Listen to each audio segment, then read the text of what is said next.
पास जो extra cash है, जैसे हाँ वो हम उनको जाके दे देते हैं कि आप रखो, आप अपने पास रखो, जब हमें ज़रूरत होगी तो ले लेंगे हम।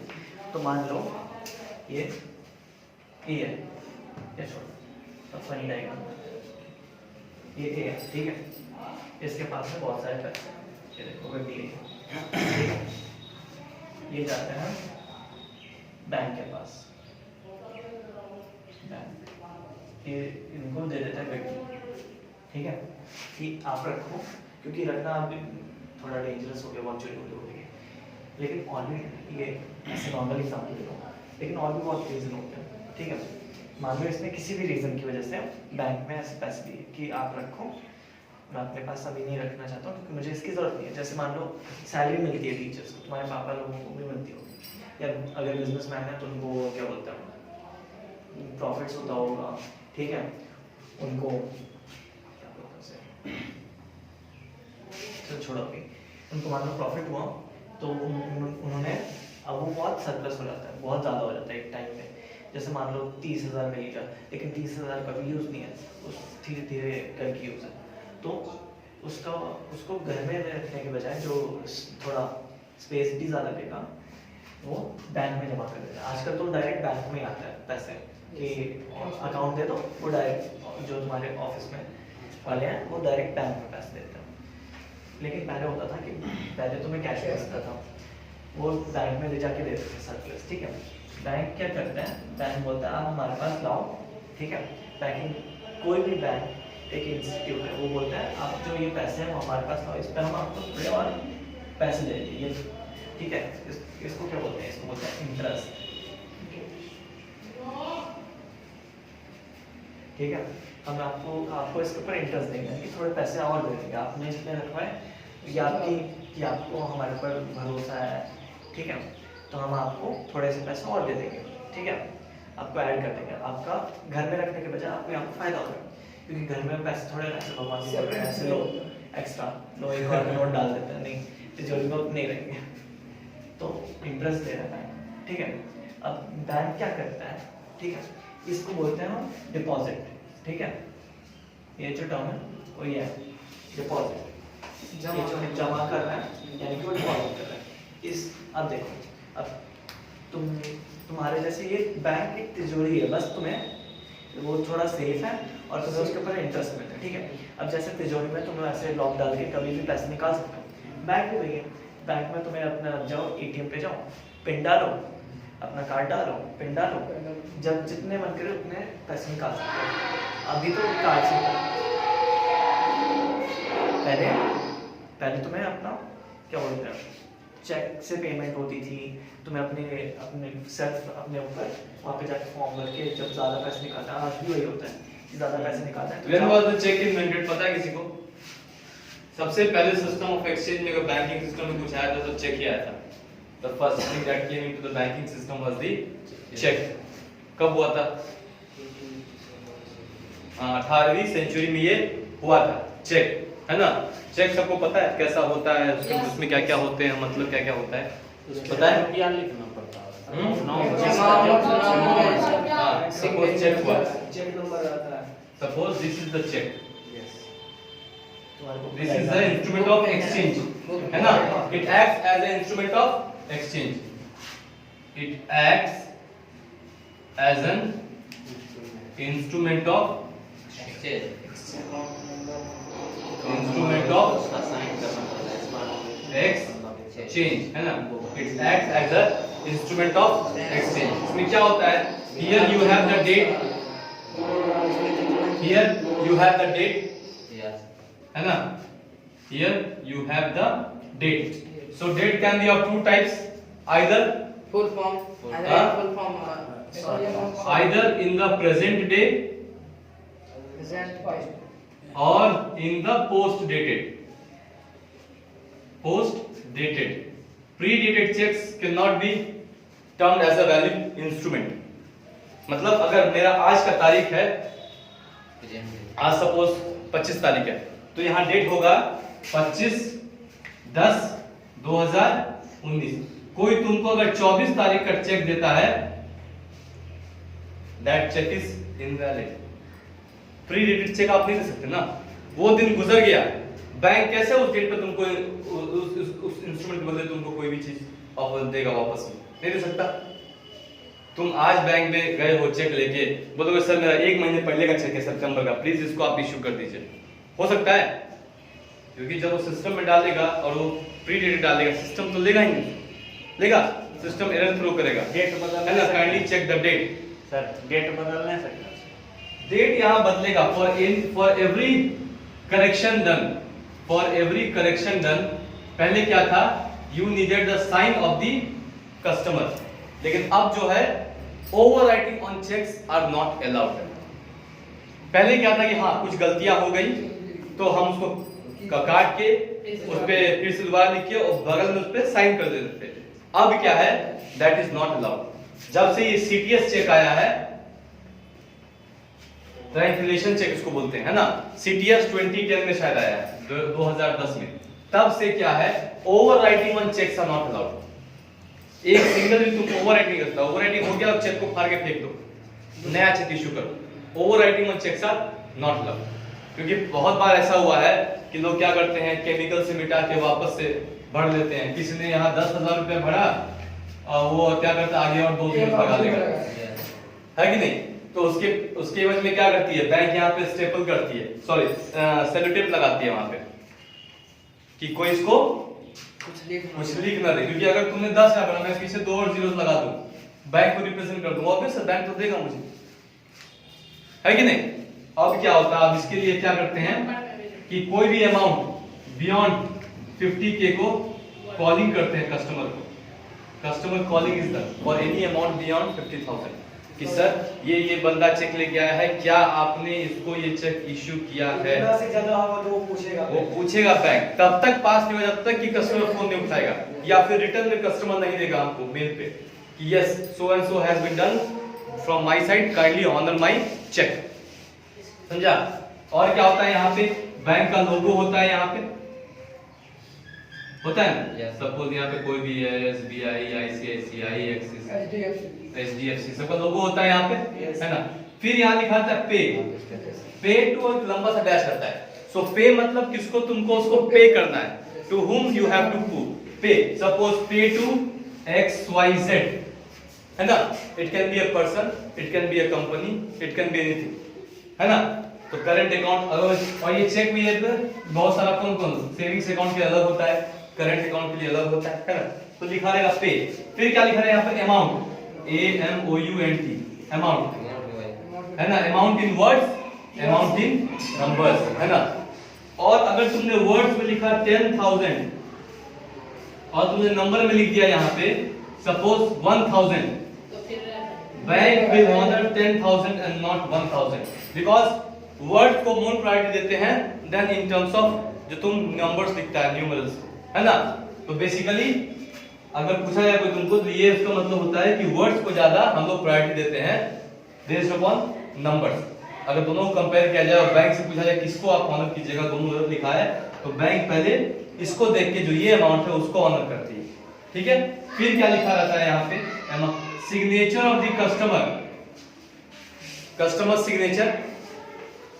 तो जब भी तुम उसके पास चेक ले जाओगे, सबसे पहले वो तुम्हारा बैंक का अकाउंट बैलेंस चेक करेगा, अगर बैलेंस है तो ठीक है। दूसरा, वो कस्टमर का सिग्नेचर चेक करेगा, है ना। बैंक वाले को सब दिखता है, वो कस्टमर का सिग्नेचर पे डालेगा, क्लिक करेगा, अगर तुम्हारा सिग्नेचर मैच कर रहा है तो ठीक है, वरना इसको डिसऑनर कर देगा, सेइंग सिग्नेचर मिसमैच, है ना। We can not honour this cheque as there is a signature mismatch. और सबसे इंपॉर्टेंट चीज नीचे लिखा रहता है, यहाँ पे लिखा रहता है ना, यहाँ लिखा रहता है चेक नंबर, फिर यहाँ पे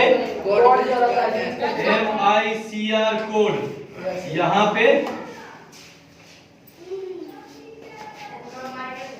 part of your account number, और यहाँ पे लास्ट में, सॉरी मतलब यहाँ पे नहीं रहता, एग्जैक्टली इधर रहेगा ट्रांजैक्शन आईडी, ट्रांजैक्शन आईडी। तो तुम्हारा चेक नंबर रहेगा, कितना डिजिट का होता है, 6 डिजिट का होता है ना, देखो कितना दिया हुआ, 6 डिजिट का, है ना।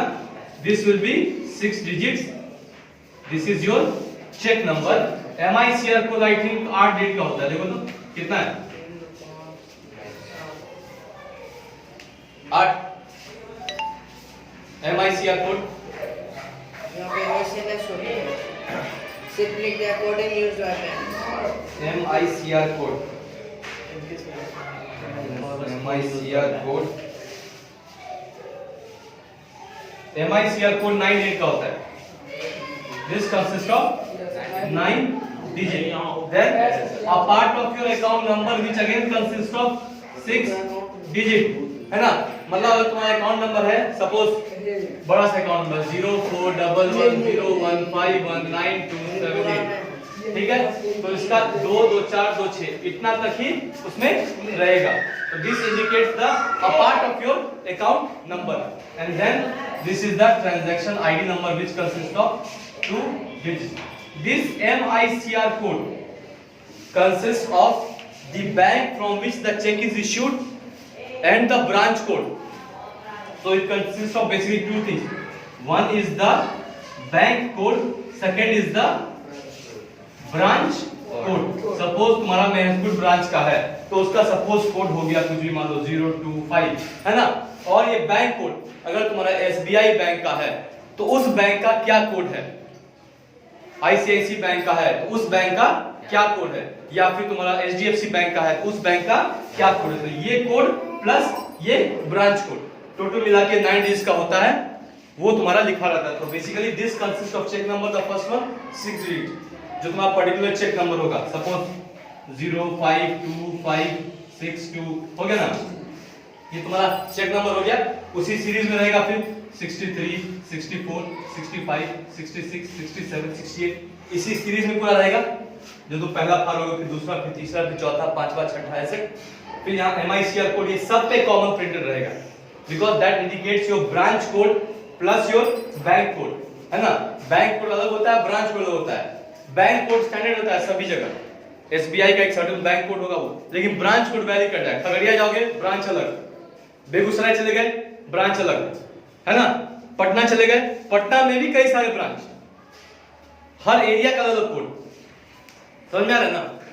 जैसे अभी महसूल में एक कोड होगा, गोगरी जाओगे दूसरा कोड हो जाएगा, कोड चेंज हो जाएगा ब्रांच कोड, है ना। इधर जाओगे सोनबरसा घाट उधर अलग हो जाएगा, है ना। तो जहां जहां जाओगे तुम एरिया वाइज वो कोड चेंज होता रहेगा।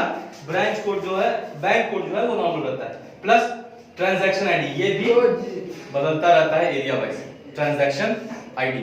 तो बेसिकली 6 + 9 + 6 + 2 तो 9 से 15 2 17 27 डिजिट नीचे पूरा प्रिंट रहता है तुम्हारे। चेक पे देखना घर पे जाके ये होता है, ये पता होना चाहिए होता क्या। ऐसे ही खाली नंबर नहीं लिखा रहता है मजा आने के लिए, वहां पे मजा आ रहा है लिख के वहां, है ना। तुम्हारा कोई भी ट्रांजैक्शन में कोई भी प्रॉब्लम आएगा, कोई भी दिक्कत आएगा, ये सब चीज स्कैन होता है कि नहीं। आपने कौन सा इश्यू चेक किया, किसके फेवर में चेक किया, चेक नंबर क्या था, है ना, चेक किस ब्रांच का था, किस बैंक का था, है कि नहीं।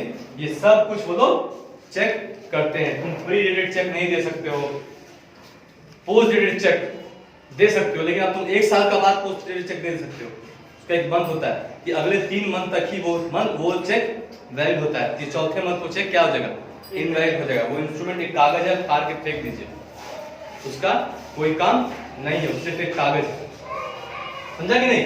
और यहाँ पे अमाउंट दिखाता है, यहाँ पे सिग्नेचर, यहाँ पे ये, और यहाँ पे एक और कुछ रहता है शायद, यहाँ पे बैंक का कुछ होता है, बैंक अकाउंट नंबर नहीं कुछ और होता है, इसको क्या बोलते हैं, अकाउंट नंबर। अच्छा, SBI में होता है, सभी बैंकों में शायद नहीं होता है, कुछ कुछ बैंकों में लेकिन होता है। वहाँ पे भी एक चेक पे एक नंबर लिखा रहता है, अकाउंट नंबर है, उसके नीचे पे ब्रांच बैंक कोड। हाँ, अकाउंट नंबर तो प्रिंटेड आता है वहाँ पे बहुत जगह पे, ब्रांच बैंक अकाउंट नंबर ही रहता है ब्रांच कोड यहाँ पे तुम्हारा अकाउंट, और उसके नीचे वो प्री प्रिंटेड रहता है तुम्हारा, है ना। जो तुम्हारा चेक इश्यू हुआ है नॉर्मली तो वो क्या होगा, प्री प्रिंटेड रहेगा। प्राइवेट बैंक्स में क्या होता है, इनकेस अगर तुम्हारा चेक खत्म हो गया, ऐसे ये प्री प्रिंटेड रहता है। क्या होता है, प्री प्रिंटेड, है ना। लेकिन जैसे अगर तुम प्राइवेट सरकारी बैंक का तो हमको पता नहीं, शायद उसमें नहीं देता है। अगर तुम प्राइवेट बैंक में नहीं गए, रहता है सर फ्री। अगर तुम प्राइवेट बैंक में गए, है ना, और अगर तुम बोले कि भैया मेरा चेक खत्म हो गया है, अभी हमको चेक चाहिए, तुरंत हमको चेक चाहिए, हमको बहुत अर्जेंट काम है, हमको किसी को पे करना है, वो सिर्फ चेक के द्वारा लेगा, तो हमको अभी चेक चाहिए, तो क्या करेगा तुमको, वो इंस्टेंट चेक देगा, उसको बोलते हैं हम इंस्टेंट चेक। मतलब ये तुरंत का चेक बुक है ना, उसमें सिर्फ 5 लीव्स रहेंगे, मतलब सिर्फ उसमें 5 चेक्स रहेंगे, 5 से ज्यादा चेक्स नहीं रहेंगे। तुम इंस्टेंटली उसका वो चार्ज करता है प्राइवेट बैंक, अपना सबका चार्जेस होता है, वो कुछ चार्ज करता है, इंस्टेंटली तुमको देंगे, तो उसमें तुम्हारा क्या होगा, सिर्फ इतना डिजिट लिखा रहेगा, बाकी का तुमको भरना है। या कभी कभी ऐसा होता है कि चेकबुक पे नंबर लिखा ही नहीं रहता है, समझा, क्योंकि देखो ये है ब्रांच कोड, ये है मेरा ब्रांच कोड, तो तुम्हारा ब्रांच सपोज तुम्हारा खगड़िया ब्रांच है, तुम उस ब्रांच में गए, तो ब्रांच कोड तो कॉमन रहता है, जो चेंज होता है वो बाकी का अकाउंट नंबर चेंज होता है, तो उस चेकबुक पे ब्रांच कोड लिखा रहता है, अकाउंट नंबर आपको भर के देगा वो जो तुम्हारा वहां पे मैनेजर होगा, ठीक है। या तो कई सारे बैंक में ऐसा होता है कि कुछ भी नहीं लिखा रहता है, पूरा तुमको उस पे अकाउंट नंबर भर के वो देता है, उस पे चिपका के देता है तुमको सेलो टेप व्हाइट वाला, कि पानी गिर गया तुम्हारा अकाउंट नंबर फैल जाएगा, फिर किसको पे करेगा, क्या पे करेगा, सपोज जा रहा है उसमें पानी गिर गया, कुछ गिर गया, तो क्या तो नंबर फैल जाएगा ना, और वो तो लिखा हुआ है हैंड से, हाथ से लिखा हुआ है, तो कैसे वो इंस्ट्रूमेंट को फिर वो यूज करेगा, he can not use that instrument, है कि नहीं। तो दोनों कैसे होते हैं, या तो ये प्राइवेट बैंक कई बार ये लिखा रहता है, सरकारी बैंक हमको पता नहीं, लेकिन या तो कई बार नहीं लिखा रहता है, तो पूरा भर के वहां पे जो तुम्हारा मैनेजर है या जो भी तुम्हारा रिलेशनशिप मैनेजर है, वो तुमको पूरा लिख के वो देगा, इस पे सर्टिफिकेट लगा के देगा आपको, और 5 चेक तुमको इंस्टेंट देगा, उसके बाद आप चेक अप्लाई कर दीजिए वहां पे, नया चेक आपको 1 वीक के अंदर आपके घर पे आ जाएगा। समझ में आ रहा है, आ रहा है कि नहीं आ रहा है?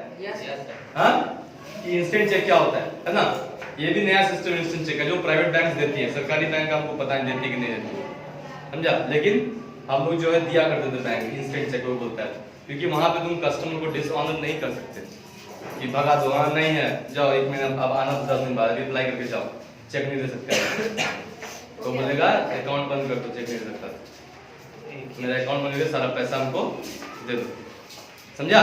तो ये सब क्या होता है, कस्टमर्स के सुविधा के लिए देते हैं, समझा कि नहीं, समझा पूरा चेक का सिस्टम क्या होता है, ये क्या होता है, यहाँ ये क्या होता है, ये क्या होता है, कोई पूछेगा तो समझ में आएगा कि नहीं, या तुम किसी से पूछना, किसी को शायद नहीं है, तुम बताना, फिर नॉलेज देने से बढ़ता है भाई, कराने से। सबसे पहले चेक नंबर होता है, सीरीज नंबर, वो यूनिक होता है हर चेक का। दूसरा MICR कोड होता है, which contains 9 digit branch code plus bank code, है ना, जो 9 डिजिट का होता है, उसमें आगे का जो तुम्हारा 4 या 5 डिजिट होता है वो बैंक का कोड होगा, पीछे ब्रांच का कोड होगा, पीछे का 4 डिजिट, फिर तुम्हारा रहेगा part of your account number, 6 digit रहेगा, वो तुम्हारा जो पूरा अकाउंट नंबर है उसका आधा ही पार्ट रहेगा वो, सपोज ये पूरा अकाउंट नंबर है 041101519278, इसका आधा पार्ट ही सिर्फ रहेगा, ये नहीं लिखा रहेगा, क्योंकि ये तुम्हारा अपना यूनिक अकाउंट नंबर है ना, और फिर लास्ट में ट्रांजैक्शन आईडी सिर्फ 2 लिखा रहता है, 01 05 06 लिखा रहता है, वो अलग अलग होता है, ट्रांजैक्शन आईडी होता है, वो ब्रांच वाइज वैरी करते रहता है ट्रांजैक्शन आईडी, यही चार्ट से नीचे प्रिंटेड रहता है, 2 ही डिजिट का होता है, 2 डिजिट का होता है, 01 15 26 ऐसा ऐसा रहता है, समझा कि नहीं। तो यही होता है पूरा चेक का सिस्टम, यही चेक होता है, it's called an instrument of क्या, एक्सचेंज, इसको बोलते हैं इंस्ट्रूमेंट ऑफ एक्सचेंज। सबसे पहले बैंकिंग सिस्टम में यही इंट्रोड्यूस हुआ था, केबीसी में ये सवाल भी था, फास्टेस्ट फिंगर फर्स्ट में 4 जो होता है ना, 4 ऑप्शन थे, बैंकिंग सिस्टम में कैसे कैसे क्या क्या इंट्रोड्यूस हुआ उसको अपने क्रम में लगाइए, सबसे पहले शुरुआत करते सबसे लास्ट, तो ये चेक, इंटरनेट बैंकिंग और तुम्हारा 2-3 और ऑप्शन था, समझा। चेक बहुत समझना जरूरी है कि चेक ये कोई खाली कागज नहीं है, ये कागज का बहुत महत्व है, अगर तुम उसमें 10 करोड़ लिख दोगे ना, तो 10 करोड़ उस बंदे का हो जाता है कि नहीं। और चेक बाउंस भी नहीं होना चाहिए, एक टर्म आता है क्या बोलते हैं उसको, cheque bounce. Cheque bounce is a punishable offence, cheque bounce जो है कानूनन अपराध है। इसमें क्या होता है? अगर आपके पास अकाउंट में 1000 रुपया है और आपने चेक पे 10,000 रुपया लिख दिया और अगर उस बंदे ने चेक को रिप्रेजेंट कर दिया बैंक में, cheque will bounce saying insufficient fund, cheque can not be honoured, kindly catch the person who has presented the cheque. जो आदमी वहाँ चेक जमा करेगा नहीं, जिस आदमी ने चेक दिया है, जिसका चेक है। अरे हम तुमको चेक दे देंगे 1 लाख का, मेरे अकाउंट में 500 रुपया है, तुम जाके तुमको क्यों पकड़ लेगा? हम तुमको चेक दिया ना 1 लाख का, हमको पकड़ेगा ना कि आपके अकाउंट में 500 रुपया था। तुमको कैसे पता चलेगा मेरे अकाउंट में 500 रुपया है कि 50 लाख रुपया है? नहीं पता चलेगा, वो हमको ना पता है। हमको पता होते हुए हमें चेक दिए ठगने के लिए, उसको बार बार हमको तंग कर रहा है, मेरा पैसा दो, मेरा पैसा दो, है ना? तो हमने दिया चेक, तो कौन जाएगा अंदर? हम जाएंगे अंदर। पैसा बिना होते हुए कैसे ये इंस्ट्रूमेंट ऑफ एक्सचेंज दे दिया इतना पैसे का? ये पनिशेबल ऑफेंस है। अभी कार्रवाई भी हुई है इस पे 2-3 जगहों पे।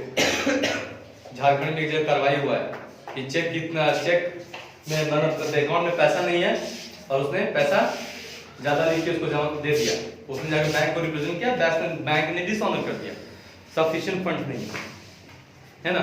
एक बार किया, 2 बार किया, बार करोगे तो फिर जेल का हवा खाना पड़ेगा।